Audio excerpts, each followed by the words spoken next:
It's not so much about the philosophy of Christianity, the problem of evil, all this kind of stuff. I'm interested Mm. in the Bible as a text. What are the manuscripts? How old are they? Who wrote them? Why were they written? Why do they contradict each other? Do they Mm. contradict each other? Mm. I really can't explain why I find that so interesting. But I think it's because it's unique. There's no other ancient text quite like this, where you have 4 accounts of the Mm. same story, which are so important to so many people's lives and have such a wealth of scholarship around them. You can get a PhD on any word in the New Testament. You could do an entire PhD thesis on any one of those words. There's just so much to uncover. And yeah, I find it interesting. What is captivating to you on an emotional level about the Gospels? This Jesus figure transformed the lives and societies of Billions who of came after him, people. of billions of people and hundreds, maybe thousands of societies. That's a mystery to explain. You have to explain what it was about this person that Mm. did that. And then there are 2 questions. What is it about the figure of Jesus as known in popular culture? Son of God, miracle worker, healer. And what is it about the historical man, whatever he actually did, Mhm. that brought about that image and changed the world? Those are kind of 2 separate questions, right? You have the Reza Aslans of the world and Zealot who Yeah. merely think of him as a humanistic kind of rabble rouser. Yeah. And it was simply that, being in the right place at the right time, in the Yeah. right kind of rebellion that, instigated the kind of transformation of a couple billion Yeah. souls. Well, we know that Jesus existed. We know that Jesus was crucified. And we know that not long afterwards, lots of people started to believe that he'd risen from the dead. And not long after that, in my view, people began to believe that he was God incarnate. Christians will say that they already believed that at the time that Jesus was around. Mm. I think that's a slightly later development, still quite early, but slightly later. And these are historical mysteries to explain. Even for a secular historian, this is one of the most extraordinary events in human history. Hmm. Something happens around sort of the year 30 AD, and suddenly, society is disrupted and changes the face of Mm. the Roman Empire and all of this kind of stuff. As a secular historian, how can you not be interested in that? It's fascinating. It's like studying World War II or something. Mm. It's sort of like if someone says, "Why are you interested in World War II as a historian?" How can you not be? It's one of the most important and foundational shifts that's happened in society in the past few hundred years. And I think the same thing is true for the development of the Christian religion across the broad sphere of human existence. That's fascinating. As speaking as a Baha'i, the Baha'i faith was founded by the forerunner to the prophet founder Baha'u'llah, the Bab, who is similar to a John the Baptist Mm. kind of figure in a lot of different ways. The gate. The gate. And what's fascinating about it is because this religion began in the mid 19th century in Iran, Persia, there's documentation of people meeting them. There's Hmm. the English historian E.G. Brown, who sat with Baha'u'llah and recorded his conversation. There's talk of what they did and where they went and what they said. So there wasn't just like a Sermon on the Mount and a couple of little apocryphal stories. There is reams of documentation of what actually happened. So from a Baha'i perspective, it's really exciting. And when we think about Baha'u'llah as being as an equal station as Jesus Christ, of saying like, hey, this is really exciting. Yeah, there's only 5 or 6 million Baha'is on the planet right now, but hopefully it will spark also a world movement. And guess what, kiddos? This is as if Jesus Christ was walking the planet and people saw him and wrote about him, and there's news articles. Yeah. The thing is, I'm always really suspicious of the rate at which mythologies can spring up around people. And even like a few hundred years ago, it's relatively easy to see how the way that people remember somebody can be mythologically embellished. And so, especially when it comes to someone like Jesus living thousands of years ago, Mm-hmm. it becomes really easy to see how that happened. I mean, just the other day, I was with some people, some Christians, and one of them asked me about my PhD in theology, and I was like, I don't have a PhD. They said, you don't? I thought you had a PhD. Oh, like a master's. I was like, no, I just have an undergrad. They're like, you just have, I could have sworn you had a PhD. And someone was like, I'm sure I heard somewhere that you, and I'm sure that if they had just said to somebody, oh yeah, Alex has got a PhD in theology, they'd be like, okay, that checks out. That's what he did. And before you know it, like everybody just remembers me as someone who's got a PhD in theology. Mark Twain said, if you give a man a reputation as an early riser, that man can sleep until noon. Right? It's so easy to see how once you have some kind of reputation about you, you don't really need to do anything. And I imagine something like that is probably going on in the early church with the memory of Jesus, especially given that even the earliest gospel account is written decades after Jesus' death. Sure. There's debate about whether this is written by like an eyewitness. I mean, Mark is, according to the tradition, written by John Mark, who's a sort of a companion of Peter, and so not an eyewitness to the resurrection, but sort of hung out with the eyewitnesses and this kind of thing. But we're talking about something happening decades after, and the earliest gospel doesn't mention or narrate any post-resurrection appearances too. The later the gospels get, the more embellished the stories get. So Mark, the earliest version of Mark, there's a longer ending which is added later, but the earliest Mark doesn't have any post-resurrection appearances of Jesus narrated. It ends with the man at the tomb saying, "Go to Galilee, that's where you'll meet Jesus." In Matthew's gospel, we go to Galilee and we meet Jesus with the 11 disciples. In Luke's gospel, the location is changed to Jerusalem. Jesus appears to them in Jerusalem, tells them explicitly not to leave Jerusalem. You also have the road to Emmaus, another story, which gets sort of thrown in the gospels. John's gospel, the latest gospel, is where you get Jesus supposedly sort of like walking through walls and appearing to the disciples, and also doubting Thomas, and these much more potentially theologically motivated stories. So as time goes on, here are the two theses. Either all of these events actually happened, and it's just coincidentally, the earlier the source, the less is reported. Sure. Or another hypothesis is that it's something to do with the distance of the text from the source material that explains these appearances. The one spanner in the works here is Paul, because Paul is the earliest New Testament source, and he says that Jesus appeared to 500 people in 1 Corinthians 15. And that's pretty mysterious, but Paul mentions it once. He doesn't tell us who they are. He tells us that that Jesus appeared to 500 at one time. Maybe it was a live stream.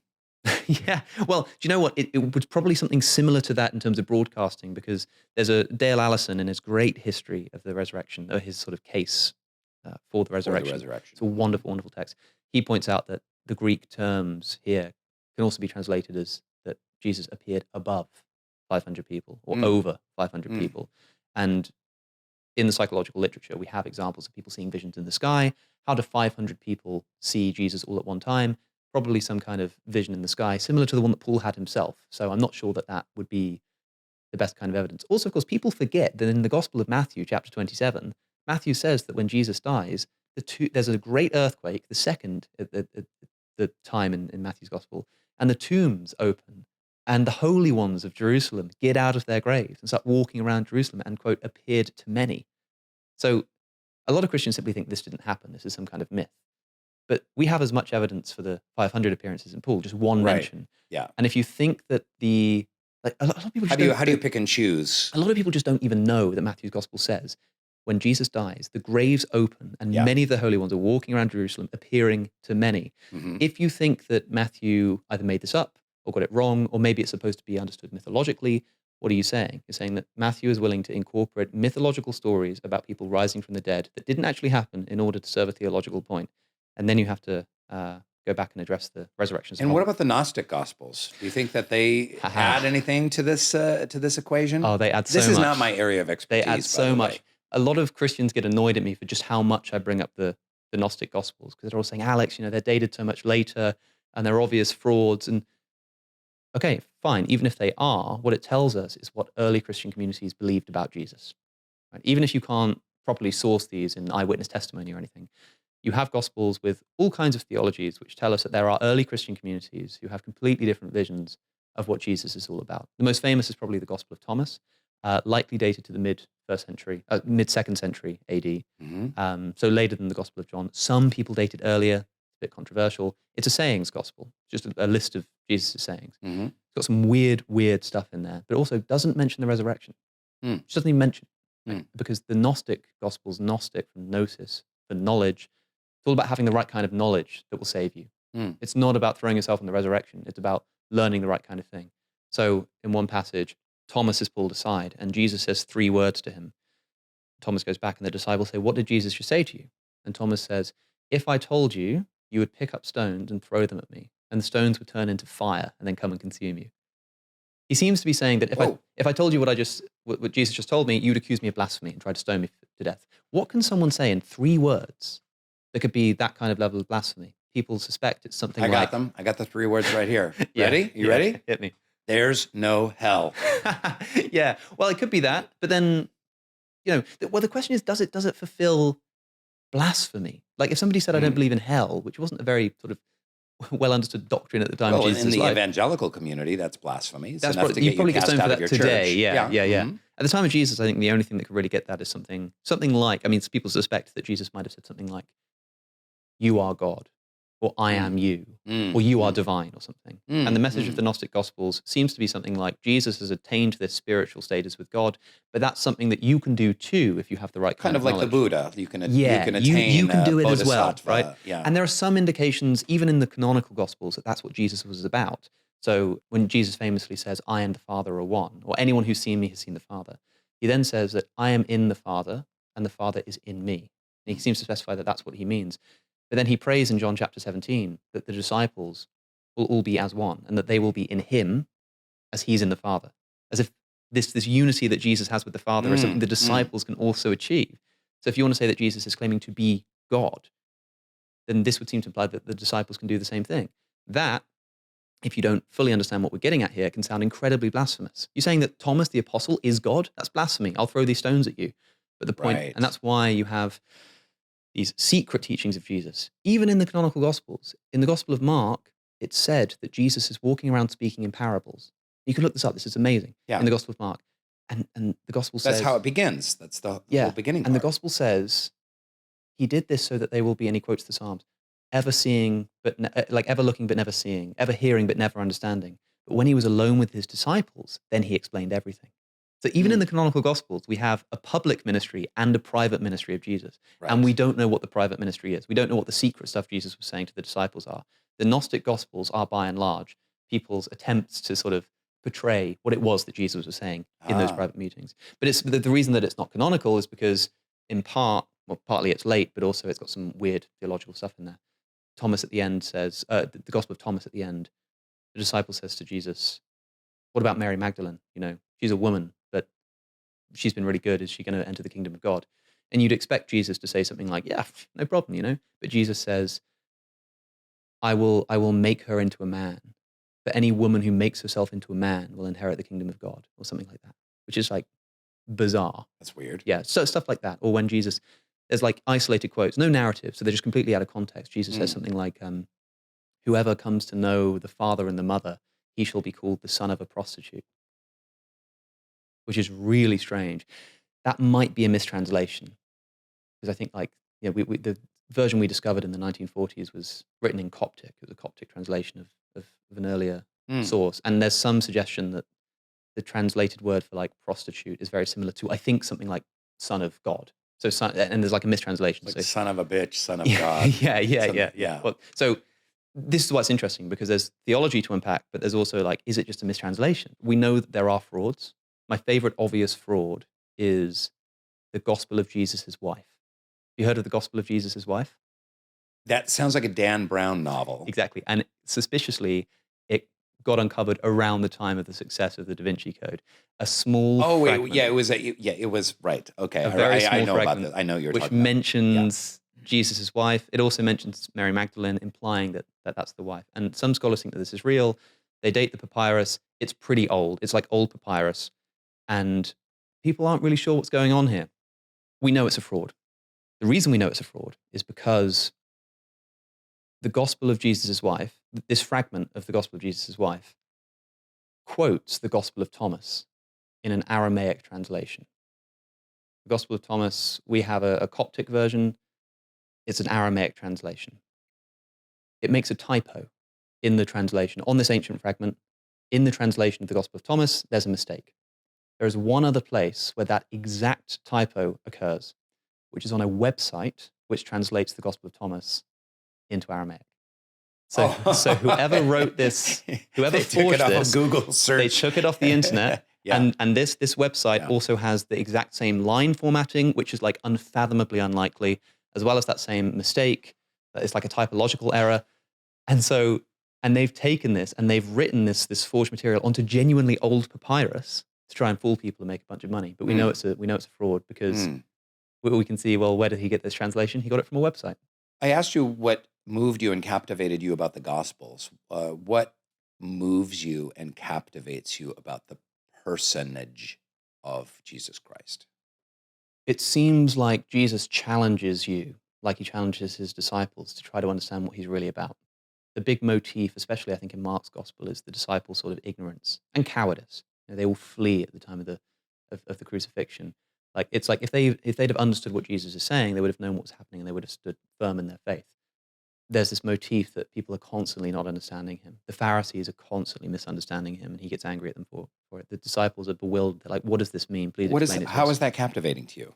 Because it tells us that whoever wrote these gospels was doing it in such a way aware of the fact that Jesus's motivations and sort of characteristics were unclear, and that it's sort of up to you to try and work out not only who this Jesus actually was, but also what the gospel authors are trying to say Jesus was. Hmm. So there's a bit of a challenge. It's like it's almost like fan theories about TV shows and stuff. And the Gnostic Gospels are like the expanded universe. It's just so interesting to try and figure out who this man was, because he was such a significant figure. And we're like, how much do we actually know about him? Hmm. We don't know anything about his life between his birth and his baptism.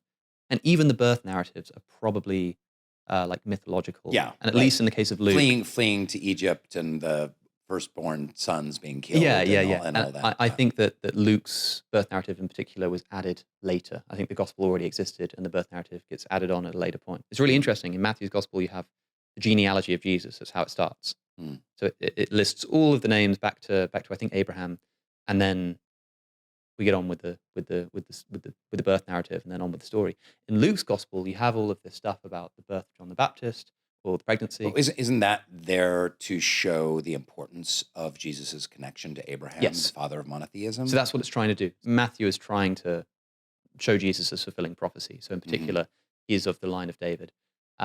Luke's gospel begins with this pregnancy stuff, and then it has the birth narrative, and that all wraps up. And then you have a genealogy. I think you have a baptism, and then you have the genealogy. Almost as if the gospel had started with the genealogy like Matthew's gospel and told the story, and then somebody took this birth narrative and sort of stuck it on at the beginning, you know? And this one, the genealogy goes all the way back to God. It doesn't go back to Abraham, it goes back to God himself. Wow. And so it's possible that... That's impressive. 23andMe brings you back well, to the... this, yeah, that would be good on the TV show. You know, you're related to, opens the picture, like, no way, you know? I think that Christians will dispute this, but I think that in the early church community, not everybody was agreed about the divine status of Jesus. I think that there are many people who didn't believe that Jesus was God. And as the church begins to decide that Jesus is God, you look at Luke's gospel. And when did the church decide that? It's impossible to say. I mean, Christians... It's like 300 years later, right? Was that the...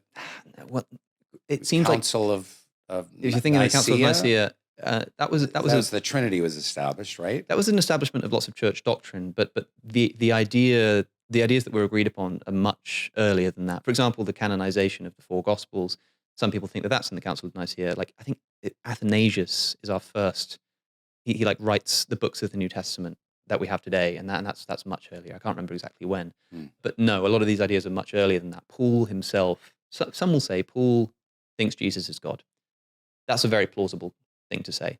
If that's the case, then since Paul is writing a couple of decades after the death of Jesus, then we know that belief was already there just a couple of decades after the He can't the have death been of the Jesus. only one thinking that way, Exactly. writing that way. Exactly. And some people will say that Jesus himself was claiming to be God during his lifetime. So Christians believed it even before his crucifixion. I think that's a little dubious, but I think that explains maybe why Luke has added on this story, because they're trying to portray Jesus as divine from the beginning.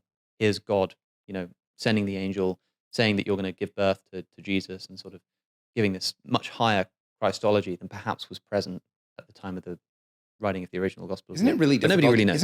Isn't it difficult to dive into the Bible and kind of find what Jesus says, where he says, like, I am God? I mean, he says, I am the Father am one. He calls God the Father, but he repeatedly calls himself the Son of Man over and over again, which I know can be translated as like, I'm an everyday guy, kind of saying like, hey, I'm a dude, kind of average, whatever the Aramaic of version of that is. Well, but speaking as a Baha'i, it's Baha'is view these divine teachers as what we call manifestations of God, that there is a special station for a kind of a certain kind of prophethood that is above a regular wise dude. Jesus is above Desmond Tutu or Eckhart Tolle, but it has a station that is closer to a godliness. So there is kind of a greater investment of divine qualities in this station of people. But Muhammad, the Buddha, Abraham, Moses, Zoroaster, all of these great divine teachers that have started kind of world-changing, civilizational changing, movements have these qualities. But to say that they are God is a stretch, but to say that they are man is not quite a stretch. But it's difficult for me as a Baha'i. When I read the Gospels, I'm like, well, where's the Trinity here? Like I Yeah. don't see it. I see how you came up with it 200-300 years Yeah. later, but I don't see what Jesus says that points directly to a Trinity or Jesus as God himself.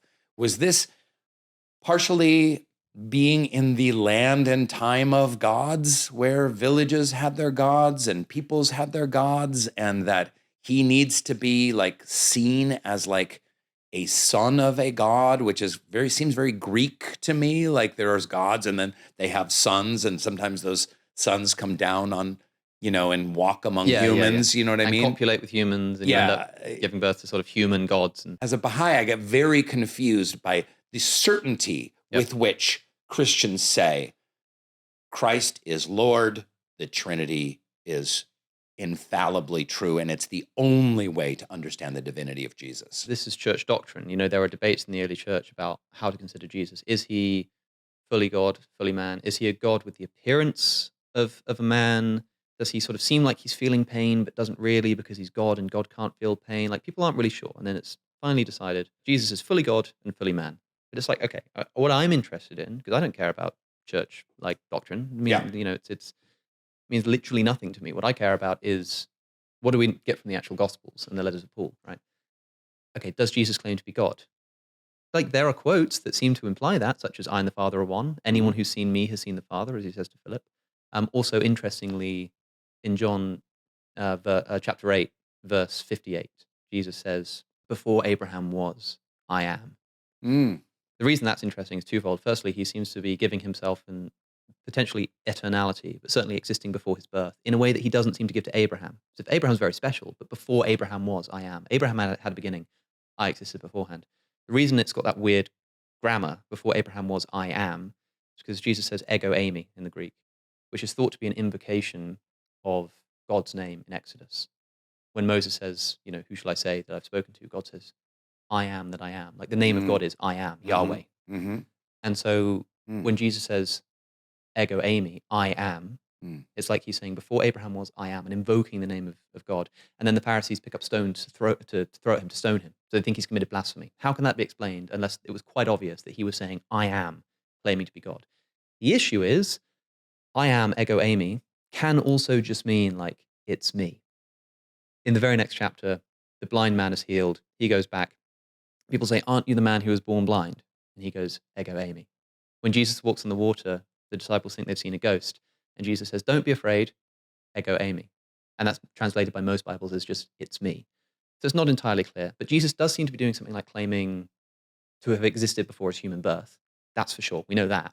Some people will say that this is obviously Which goes hand in hand with the Baha'i belief of manifestation. That exactly, right. So this very special station, mystical station of this range of divine teachers goes before Abraham into prehistory. That there is a kind of a unified kind of field among them. It's hard to kind of differentiate between them. I do think Jesus is saying he's more special than Abraham there, which is probably what really upset the Jews there, because Abraham, they say, like, are you saying that you're greater before the father of our faith? You've been born, you've been alive for 30 years, and you're saying you've met our father Abraham? And they get really angry at him. But the thing about the Pharisees is they're constantly misunderstanding Jesus. The Pharisees say to him, when Jesus says, I and the Father are one, he's speaking to his Jewish opponents. And they say to him, they explicitly say, they pick up stones again, and they go like, you're claiming to be God. They say, you're claiming to be God. What does Jesus say? He doesn't go, yeah, you're right, that's me. He says, haven't you read your own scriptures? Kind of weird. He says, do not your own scriptures say that I shall call you gods? What? Okay, right, unpack that. He's quoting Psalm 82. In Psalm 82, it says that God is presiding above the council of the gods, and he renders judgment on them. And at a later point, it says, I shall make ye gods, you shall be called sons of the Most High. So in this psalm, you seem to have this like divine council, and God calls them gods in scare quotes. It's like gods, which is really weird because this divine council shows up like in the book of Job. God, like Satan, is part of the divine council. So you have this, even in the Old Testament, this imagery of God, and then a bunch of sort of divine pre-existing beings who aren't God, but are like these very special parts of the divine council. When Jesus says, I and the Father are one, and then the Pharisees like, you claiming to be God? He says, haven't you read your own scriptures? Does it not say in your own scripture that I shall make you gods? And if God will do that for them, who he revealed his word to, would he not do it for me too? So why are you accusing me of blasphemy for saying that I am the Son of God? So if you read Jesus' own clarification, it seems like he's being intentionally provocative, saying something like, I and the Father are one, to see if the Pharisees are willing to like, to think outside of the box, or if they're just going to accuse him of blasphemy. And when they accuse him of blasphemy, he says, you're just not getting it, right? And so then when people say to me, well, why would the Pharisees have stoned him in John chapter 8 if he wasn't claiming to be God? It's like, well, they do that in John chapter 10 as well, but they were wrong. You know, they're constantly misunderstanding him. Jesus says to Philip says, it's just after he says, I am the way, the truth, and the life. Philip says, when can I see the Father? He says, no one comes to the Father except through me. Philip is also the name of Dwight Schrute and Angela's son, by the way. So just throwing. Oh, is that right? Was that named after Philip the Apostle? Yes. Yeah. That's what Dwight.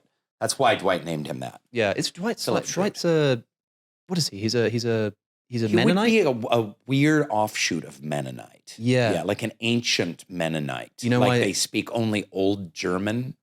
It would be like a 13th century Mennonite. You know why? There's probably some kind of ritual human sacrifice going on as well. Yeah. Why did the Amish girl get excommunicated?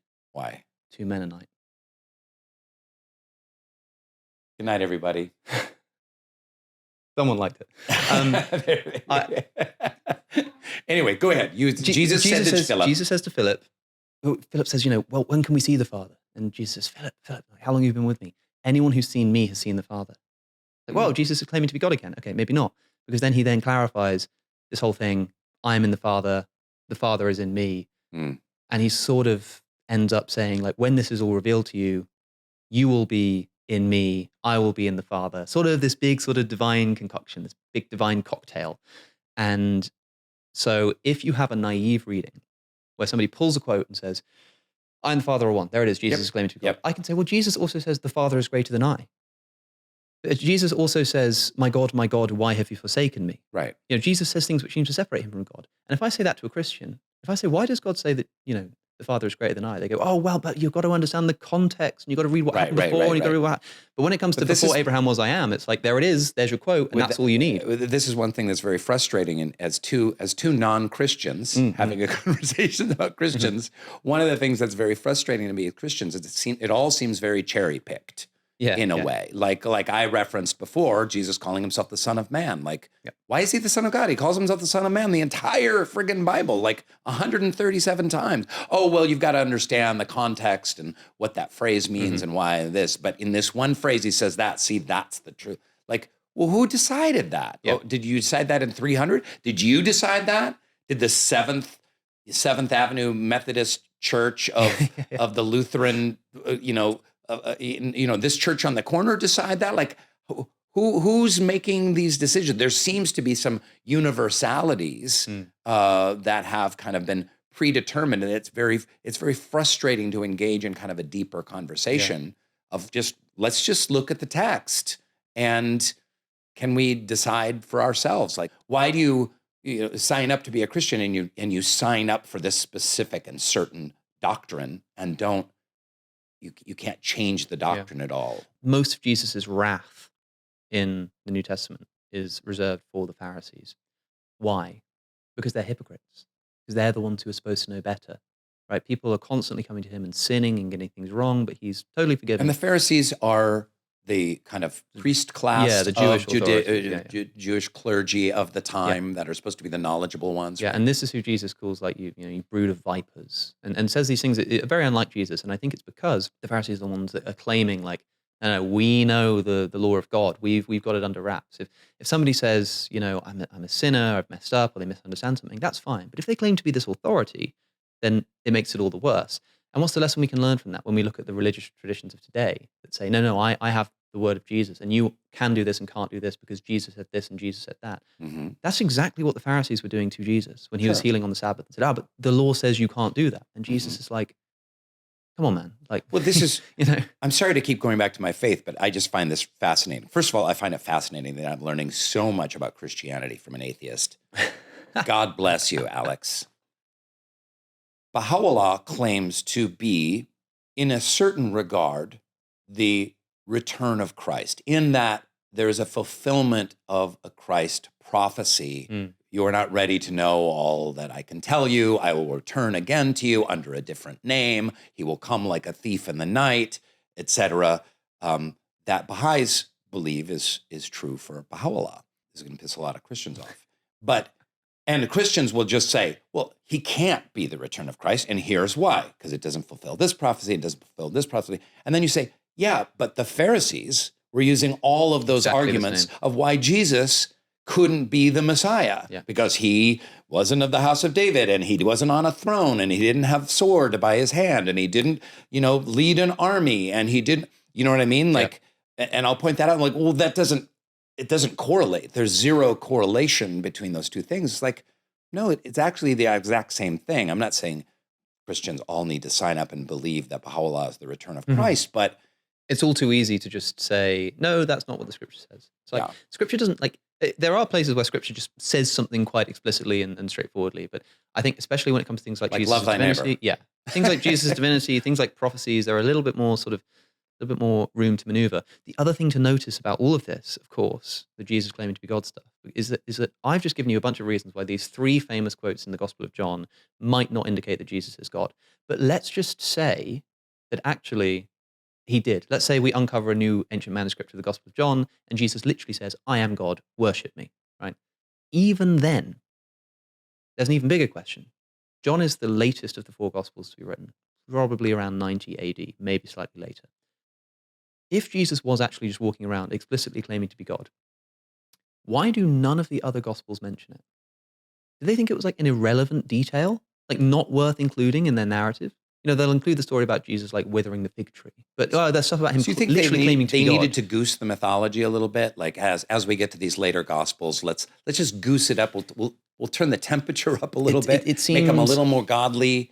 It's unclear if there's in like order to reach a greater audience. Like this is going to play better in the hinterlands. We don't know why it would happen. I don't know if it develops like cleanly from like Mark through to John, but a lot of scholars think that John didn't have knowledge of the synoptics. The synoptics, all the other 3, Matthew, Mark, and Luke, they all rely on each other. They're sort of copying each other. They seem to share common sources. John has been long thought to be its own thing, right? Even if it's just John says this and the others don't, and there's no like development per se, the fact that John seems to, people interpret John as saying that Jesus was just claiming to be God. Like the fact that nobody else would have written about that, the fact that, and people say that's an argument from silence. Just because it wasn't written about doesn't mean he wasn't doing it. I had this argument the other day where someone said that's an argument from silence. I said, sure. They said, for example, we don't have any writings of the destruction of Pompeii. We don't have any writings that refer to it. But it would be wrong to say that just because no one wrote about it, it didn't happen. And I'm like, yeah, but imagine if we had somebody who'd written an account of Pompeii at the time that it happened and just didn't mention the destruction. But they were writing a text about Pompeii at the time the destruction happened, but they didn't mention it. That would be bizarre. And you think that there was something going like awry there. That's something like what we have. We have 3 independent gospels all writing about the life of Jesus from apparently eyewitnesses who just don't mention the fact that Jesus explicitly claimed to be God. And when I ask Christians, why doesn't Jesus just say, I am God? They say, well, he must have some reason for not saying it explicitly. He can't just go around claiming to be God. They would have killed him. He needed to do his mission, blah, blah, blah, blah, right? Eventually, yeah, in good time. And when it comes to John's gospel, they say, well, in John chapter 8, he claims to be God. Before Abraham was, I am. And I'm like, are you sure that they would have understood that? Like, yeah. Anybody who knew at the time, they would have totally understood that he was claiming to be God. Why else would they pick up stones to stone him? It's like, okay, so 5 minutes ago, you told me that in the synoptics, he didn't claim to be God because he couldn't. He couldn't just go walking around claiming to be God. There's no way he could do that. But then in John's gospel, there he is obviously walking around claiming to be God. It's like, take your pick. Of course, not all Christians hold those two contradictory positions simultaneously. Why necessarily saying before Abraham was, I am? Why does that mean he is God? It's the invocation of There's the name I am. There's a lot of other ways you could interpret that. There are, and that's the problem. I mean, people will say that the traditional sort of interpretation of this will just say, look, you don't get it. You don't get how important this phrase "I am" is.